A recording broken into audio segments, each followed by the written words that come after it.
Good morning student. हमने पिछली class में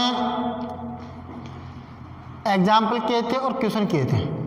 12.2 के 3 क्वेश्चन कर लिए थे, 1-2 एग्जाम्पल आपके रह गए थे। तो नेक्स्ट एग्जाम्पल देखिए। नेक्स्ट एग्जाम्पल आपका 6वां क्या दे रखा है, सिद्ध कीजिए कि वर्त की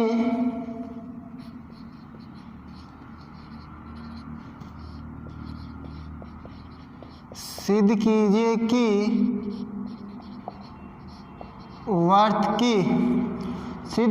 कि वर्त की दो जीवाओं में से वर्त की दो जीवाओं में से बड़ी जीवा केंद्र के निकट होती है। जीवाओं में से बड़ी जीवा केंद्र के निकट होती है। यह सिद्ध करना आपको कि एक वर्त है,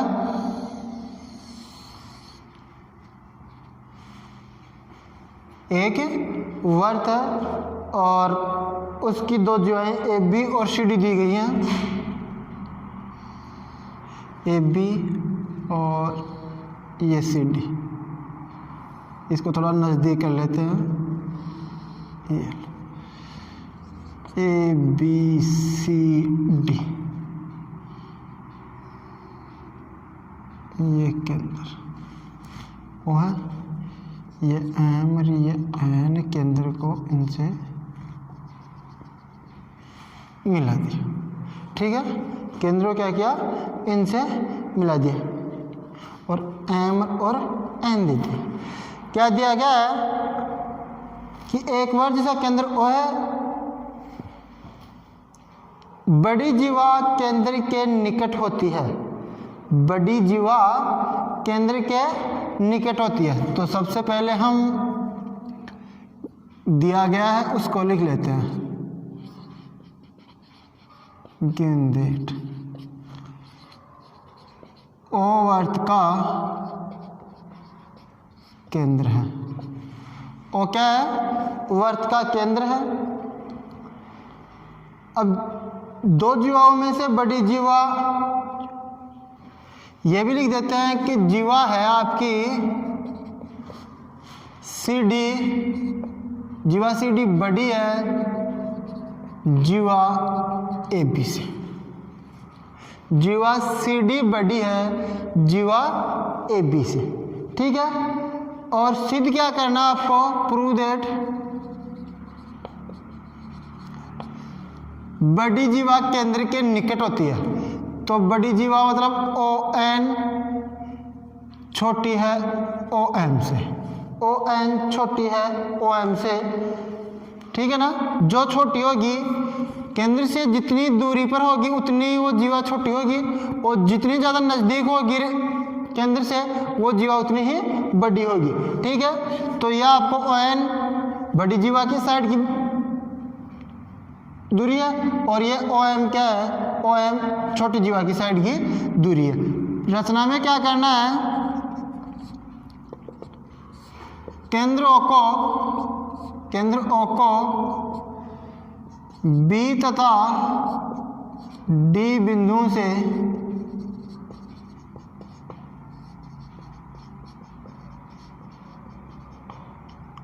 मिलाया।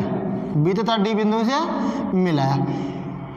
अब देखिए, अब त्रिभुज बन रहे हैं आपके कौन से, एक तो ओ एम बी और एक है ओ एन डी। दो त्रिभुज बन रहे हैं, और एक प्रमेय का स्टेटमेंट पढ़ा था कि केंद्र से जीवा पर डाला गया लंब जीवा को समद्विभाजित करता है। केंद्र से जीवा पर डाला गया लंब जीवा को समद्विभाजित करता है। तो उस हिसाब से हम क्या कर सकते हैं, एम बी बराबर 1/2 ए बी और एन डी बराबर 1/2 सी डी। एन डी बराबर 1/2 सी डी। यहाँ लिखोगे केंद्र से जीवा पर डाला गया लंब जीवा को समद्विभाजित करता है। जीवा को क्या करता है? समद्विभाजित करता है। तो आपकी यह दूरी और यह दूरी बराबर होगी, यह दूरी बराबर होगी, मतलब यह दूरी पूरी दूरी की आधी होगी। ये दूरी क्या होगी? पूरी दूरी की आधी होगी। और यह दूरी भी क्या होगी? पूरी दूरी इसकी क्या हो जाएगी? डबल हो जाएगी, या यह दूरी इसकी आधी हो जाएगी। ठीक है ना? तो यह हो गया एम बी और एन डी। अब देखते हैं त्रिभुज ओ एम बी में आप क्या लगाओगे? एम बी स्क्वायर बराबर O B square minus O M square. M B square बराबर क्या आ गया? O B square minus O M square. इसको दे दिया समीकरण, इसको तो दे दिया 1 दोनों को तो, और इसको दे दिया 2। अब फिर दूसरा त्रिभुज होता है ओ एन डी में एम बी स्क्वायर, ये एन डी स्क्वायर बराबर करेंगे एन डी स्क्वायर बराबर करेंगे तो O D square minus O N का स्क्वायर। समीकरण दे दिया 3, समीकरण 3 दे दिया। एन डी स्क्वायर और ये निकाल दिया, एन डी स्क्वायर का मान निकाल लिया। अब देखिए दिया है, क्या दिया है? दिया गया है कि आपकी जो सी डी जीवा है ग्रेटर देन है A B. C D greater than A B आपको दिया था। सी डी बटा 1/2, सी डी बटा ए बी से, तो इसको 1/2 से दोनों तरफ गुणा करेंगे तो सही है। ऐसा समीकरण के चिन्ह में कोई परिवर्तन नहीं होगा। तो सी डी को तो मैं क्या लिख सकता हूँ? समीकरण 1 से, देखो समीकरण 1 से सी डी 1/2 सी डी, तो इसको तो मैं लिखूंगा एन डी बड़ा है एम बी से, लिख दिया। दोनों पक्षों का वर्ग करूंगा तो N D square greater than M B square, N D square greater than M B square. अब देखिए मान लिखता हूं एन डी का O D square minus O N square greater than M B का मान लिखता हूं O B square minus O M square. यह आ गया। अब देखिए जो आपकी ओ बी और ओ डी है, ओ बी ओ डी क्या है यहाँ दर्शा देता हूं मैं। ओ बी ओ डी वर्त की त्रिज्याएं हैं। ओ बी और ओ डी क्या है? वर्त की त्रिज्या है। तो यह तो कैंसिल हो जाएगा क्योंकि वर्त की त्रिज्या बराबर होती है। तो अब देखिए क्या आ गया? माइनस का O N square greater than minus का ओ एम स्क्वायर। ठीक है, दोनों पक्षों में आ गया O N square greater than minus का ओ एम स्क्वायर। अब क्या करते हैं? समीकरण दे देता हूं मैं 4। समीकरण 4 को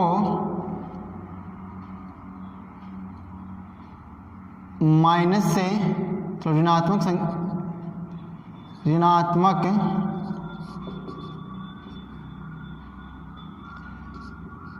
चिन्ह से गुणा करने पर, समझने वाली बात यहीं पर है। इसको मैं ऋणात्मक चिन्ह से गुणा करूंगा या भाग करूंगा तो क्या हो जाएगा? इसकी असमीका का चिन्ह परिवर्तित हो जाएगा। ये एक नियम है आपका। यदि किसी असमीका में, जब आपको तीसरी चौथी प्रश्न पढ़ाई थी तब बताया था कि असमीकाओं के दोनों पक्षों में समान संख्या जोड़ने और समान संख्या घटाने पर असमीका के चिन्ह में कोई परिवर्तन नहीं होता है। ठीक है ना? और ऋणात्मक संख्या से गुणा या भाग करें तो हम क्या होगा? उसका असमीका का चिन्ह परिवर्तित करेंगे। तो देखिए ऋणात्मक चिन्ह से गुणा करेंगे तो O N square greater than था, अब हो जाएगा less than O N square. O N square greater than O M square था माइनस का, ऋणात्मक संख्या से गुणा करते ही क्या आ गया?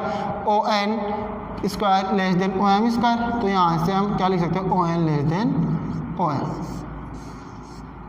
इतनी सिद्ध। ये सिद्ध करना था, ON लेस देन OM आपको क्या करना था, सिद्ध करना था।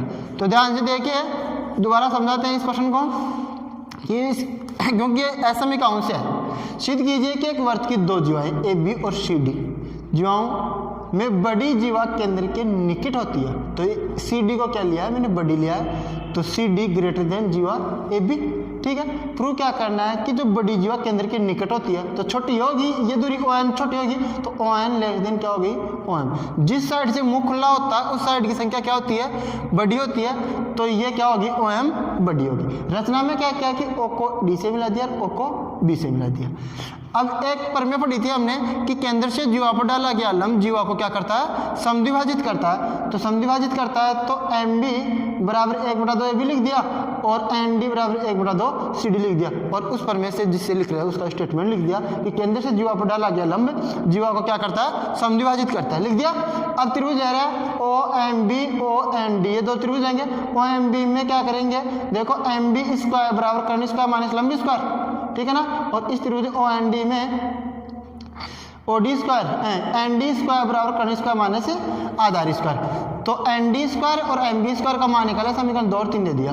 अब क्या दिया गया आपको, यहाँ पर CD ग्रेटर देन AB था, तो इसको क्या कर दिया, दोनों पक्षों को 1/2 से गुणा कर दिया, तो 1/2 CD ग्रेटर देन 1/2 AB। अब समीकरण 1 से इसको तो क्या लिख दिया, ND, और इसको क्या लिख दिया, MB लिख दिया। अब देखो ND इसका दोनों पक्षों का वर्ग कर दिया, दोनों पक्षों का वर्ग कर दिया, वर्ग करने पर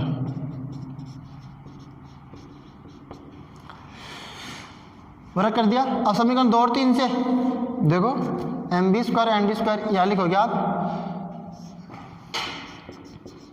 समीकरण 2 है 3 से यह आ गया OD square minus ON square greater then OB square minus OM square. अब देखो OD स्क्वायर और OD और OD और OB क्या वर्ग की त्रिज्याएं तो बराबर होती है, तो इन दोनों को क्या कर दिया, कार्ड कैंसिल कर दिया, एंड माइनस का ON square greater than minus का OM स्क्वायर, यह आ गया। अब OD स्क्वायर स्क्वायर है तो इसको नेगेटिव चिन्ह से गुणा किया है। देखो समीकरण 4 को ऋणात्मक चिन्ह से गुणा करेंगे, तो गुणा करेंगे तो क्या जाएगा, नेगेटिव तो क्या हो जाएगा, पॉजिटिव, और असमीका का चिन्ह क्या हो गया, बदल गया, पहले ग्रेटर देन था अब लेस देन हो गया, और वर्गमूल ले लिया तो n लेस देन OM, ये सिद्ध करना। नेक्स्ट एग्जांपल देखिए,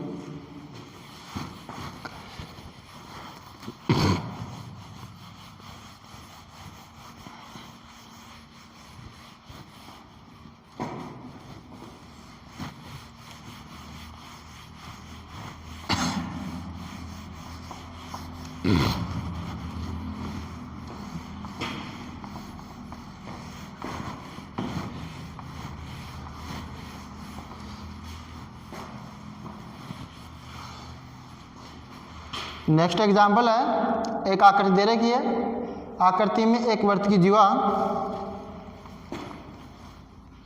क्वेश्चन नंबर एग्जाम्पल नंबर है 7। क्या दे रखा, आकृति में, आकृति बनाएंगे अभी, आकृति में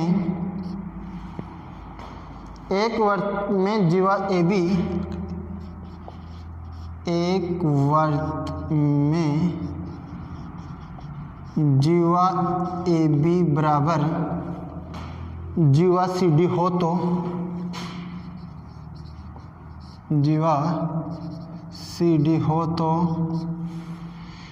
आकृति में एक वर्त में जीवा AB बराबर जीवा CD हो तो सिद्ध कीजिए कि DQ बराबर BQ हो तो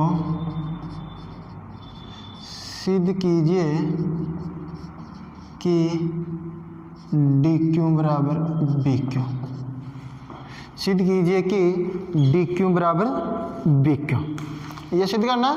तो देखो आकृति बनाते हैं, एक वर्त है,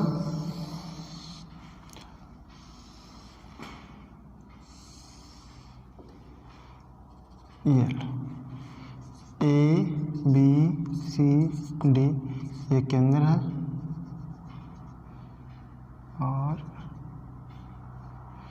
इसको इस पर लम डाल देते हैं, ठीक है ना।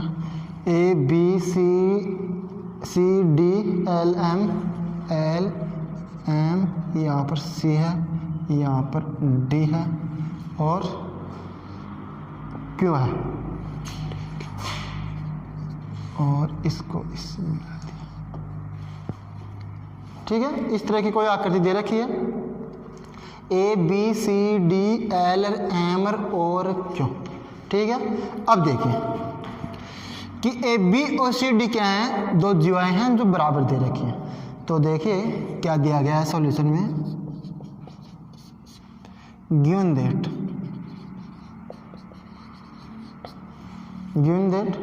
जीवा ए बी बराबर है जीवा सी डी,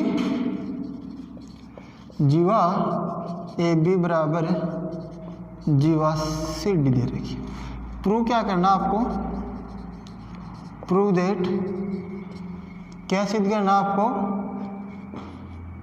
सिद्ध करना है कि डी क्यू बराबर बी क्यू। डी क्यू बराबर क्या सिद्ध करना है, बी क्यू सिद्ध करना है। रचना में क्या कर रहे हैं, देखो रचना में O L perpendicular A B और O M perpendicular C D, O M perpendicular O D, O M perpendicular C D, और ओ को क्यू से मिला है, ओ क्यू को मिला है, परपेंडिकुलर है तो ये लो मिला दिया। अब देखिए जीवा ए बी बराबर क्या दिया गया है, सी डी दिया गया है। ए बी बराबर क्या दिया गया है, सी डी दिया गया है। तो देखिए ए बी बराबर सी डी दिया गया है, ए बी बराबर सी डी दिया गया है एक तो, और एक है आपकी ओ एल बराबर ओ एफ, ये तो गिवन है। ये क्या है, समान लंबाई की जीवाएं केंद्र से समदृष्ट होती हैं। समान लंबाई की जीवाएं केंद्र से समदूरस्थ होती है। समान लंबाई की जीवाएं केंद्र से क्या होती हैं, समदूरस्थ होती हैं। तो ओ एल बराबर ओ एम हो गया, ठीक है, समीकरण दे दिया, एक दे दिया। अब देखिए त्रिभुज ओ एम क्यू और ओ एल क्यू में, त्रिभुज O M Q O L Q में, और त्रिभुज ओ एल क्यू में क्या क्या दे रखी है, ओ एल बराबर ओ एम दे रखी है, ओ एल बराबर ओ एम, समीकरण एक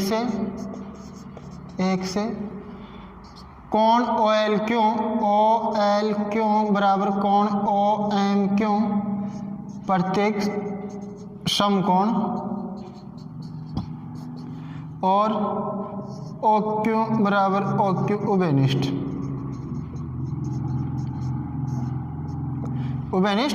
ओ क्यू बराबर ओ क्यू उभयनिष्ठ हो गया।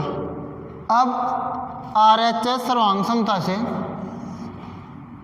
आर एच एस सर्वांग क्षमता से क्या हो गया,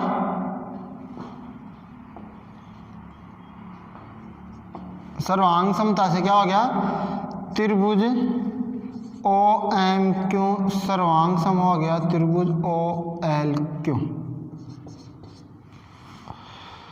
ओ एल क्यू सर्वांग सम किसके हो गया, ओ एम क्यू के, ठीक है, सर्वांग सम हो गया।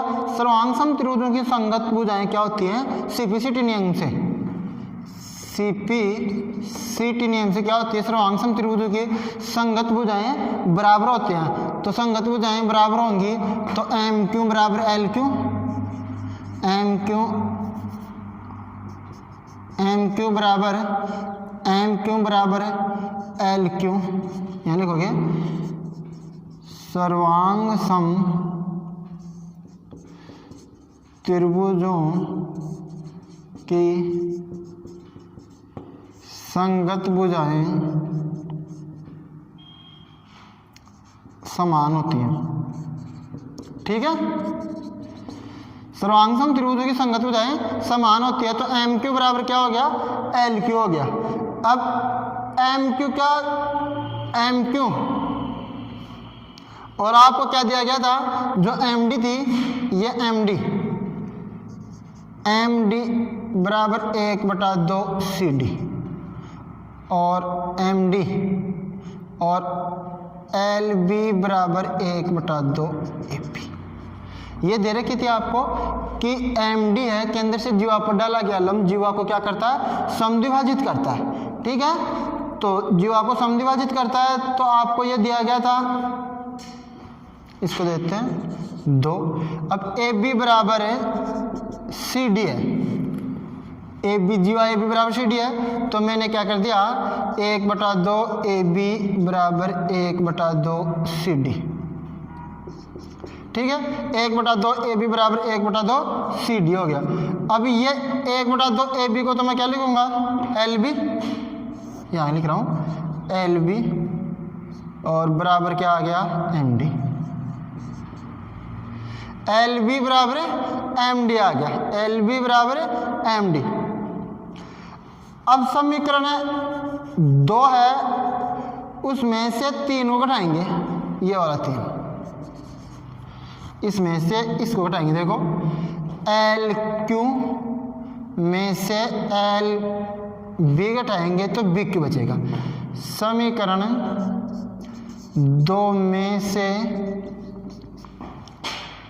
समीकरण 2 में से समीकरण 3 घटाने पर, समीकरण 2 में समीकरण 3 घटाएंगे तो 2 क्या है, L Q minus L B और M Q minus M D. देखो एल क्यू में से एल बी घटेगा, एल क्यू में से एल बी घटेगा तो बी क्यू बच गया, और एम क्यू में से एम डी घट गया तो क्या बच गया, डी क्यू बच गया। तो बी क्यू बराबर क्या आ गया, डी क्यू। बी क्यू बराबर क्या आ गया, डी क्यू। हिंस प्रूफ, यही सिद्ध करना था। देखिए आपको आकृति दी गई थी, उसमें ए बी और सी डी जीवा बराबर थी, सिद्ध करना था कि बी क्यू बराबर है डी क्यू सिद्ध करना था। तो जीवा ए बी बराबर जीवा सी डी, और प्रूफ क्या करना था, डी क्यू बराबर बी क्यू। रचना में क्या किया, O L perpendicular A B, O M perpendicular C D खींच दिया। ठीक है ना, ओ क्यू को मिला दिया। अब देखिए ए बी बराबर सी डी आपको दिया गया, जीवा बराबर है, तो ओ एल बराबर ओ एम, क्योंकि समान लंबाई की जीवाएं केंद्र से समदृष्ट होती है, इस प्रमेय से समीकरण 1 दे दिया। ओ एम क्यू नीचे वाला त्रिभुज ये वाला, और ये ओ एम क्यू और ओ एल क्यू दोनों को क्या करना है, आपको सर्वांग सम सिद्ध करना है। तो ओ एल बराबर ओ एम समीकरण 1 से ओ एल क्यू और बी एम क्यू प्रत्येक 90 दे दिया, और ओ क्यू दोनों में क्या दे दी, उभयनिष्ठ दे दी। तो आर एच एस 1:90 आते हैं, आपको कौन से सर्वांग समता का नियम लगाओगे, आर एच एस समकोण कर्णभुजा प्रमेय से क्या कर दिया, दोनों त्रिभुजों को सर्वांग सम कर दिया, और सीपीसीटी नियम से एम क्यू बराबर एल क्यू कर दिया, क्योंकि सर्वांग सम त्रिभुजों की संगत भुजाएं क्या होती हैं, बराबर होती हैं। तो बराबर कर दिया। अब आपको एम डी बराबर 1/2 सी डी और एल बी बराबर 1/2 ए बी, ए बी बराबर सी डी दिया गया, तो दोनों को क्या कर दिया, यहाँ से एम बी और एल बी आ गया। समीकरण 3 दे दिया, समीकरण 2 में समीकरण 3 को घटा दिया तो ये आ गया। ठीक है, ये एग्जाम्पल कंप्लीट हो गया। अब देखिए आप 3 क्वेश्चन कर लिए थे प्रश्नावली के, चौथा क्वेश्चन देखिए। एग्जाम्पल कंप्लीट हो गया, 3 प्रश्न भी कर लिए थे प्रश्नावली के पिछले क्लास में।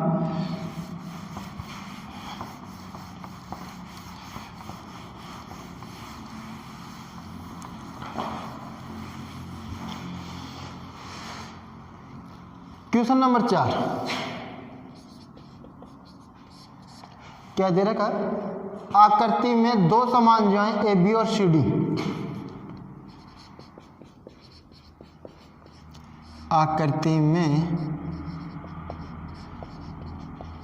2 समान, आकृति में 2 समान जीवाएं ए बी और सी डी, जीवाएं ए बी और सी डी आकृति में दो समान ज्वाएं ए बी और सी डी एक दूसरे को ई पर प्रतिच्छेद करती हैं। ए बी और सी डी एक दूसरे को ई पर प्रतिच्छेद करती हैं, एक दूसरे को ई पर प्रतिच्छेद करती हैं। तो सिद्ध कीजिए कि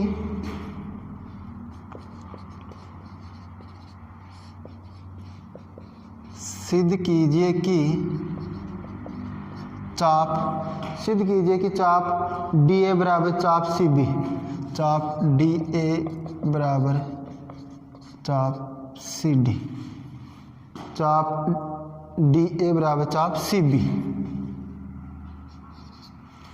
ठीक है। अब देखिए आकृति दे रखी है वर्त की ई एल, जिसमें ए बी और सी डी क्या हो रही हैं, ई बिंदु पर प्रतिच्छेद हो रही है। A B C D E बिंदु पर प्रतिच्छेद हो रही है। यह आ गया आपका केंद्र ओ। ठीक है। ओ को क्या करेंगे हम, इससे और ओ को इससे और इससे मिलती है। केंद्र को ए बी सी डी से मिलाएंगे। ठीक है। अब देखिए आपको क्या क्या दिया गया है। क्वेश्चन नंबर 4 का सॉल्यूशन। गिवन दैट क्या दिया गया है, दो जीवाएं ए बी और सी डी समान जीवाएं हैं। जीवा ए बी बराबर जीवा सी डी, जो एक दूसरे को ई बिंदु पर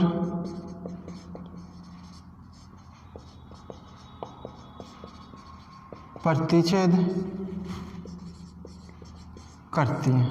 ई बिंदु पर क्या करती हैं, प्रतिच्छेद करती हैं।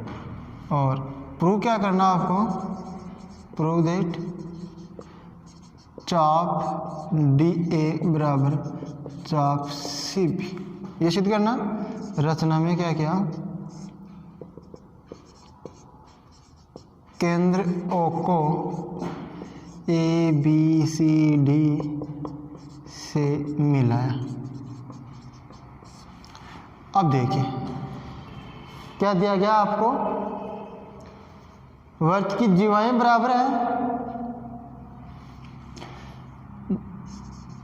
जीवा ए बी बराबर जीवा सी डी, जीवा ए बी बराबर जीवा ए बी बराबर जीवा सी डी। तो यहाँ से चाप ए बी, चाप का चिन्ह है, बराबर चाप सी डी।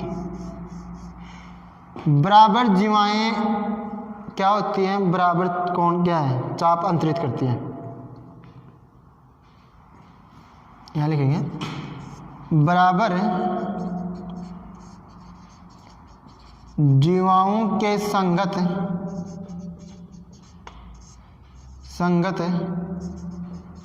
चाप भी बराबर होते हैं। क्या होते हैं, बराबर जीवाओं के संगत चाप भी क्या होते हैं, बराबर होते हैं। तो चाप ए बी बराबर चाप सी डी हो गया। ठीक है। अब चाप बराबर होंगे तो बराबर चाप से केंद्र पर अंतरित कोण भी क्या होंगे, बराबर होंगे। तो कोण ए ओ बी बराबर कोण सी ओ डी, कोण ए ओ बी बराबर कोण सी ओ डी, ये दे दिया।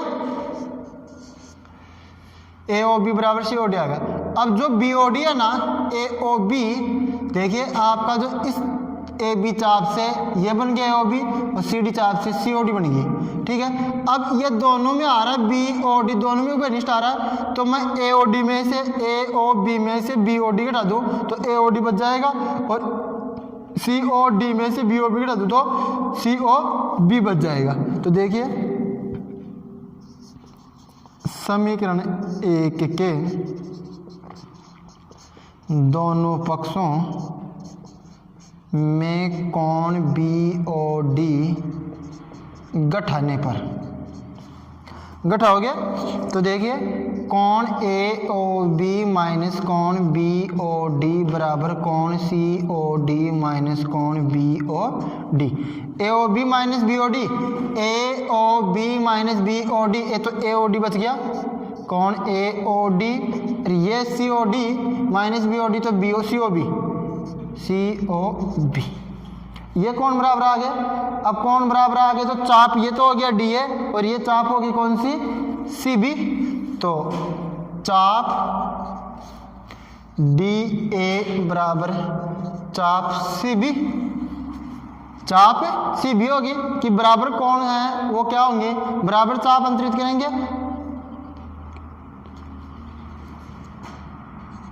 यहाँ लिख देना वी नाउ दैट हम जानते हैं कि बराबर चाप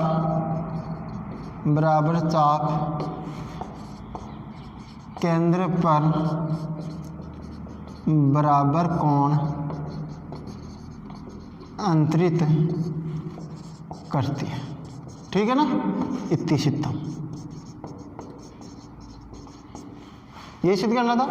ठीक है, तो आगे ये प्रश्न करेंगे नेक्स्ट क्लास में, तब तक आप इनको रिवीजन करते रहें, देखें। Thank you.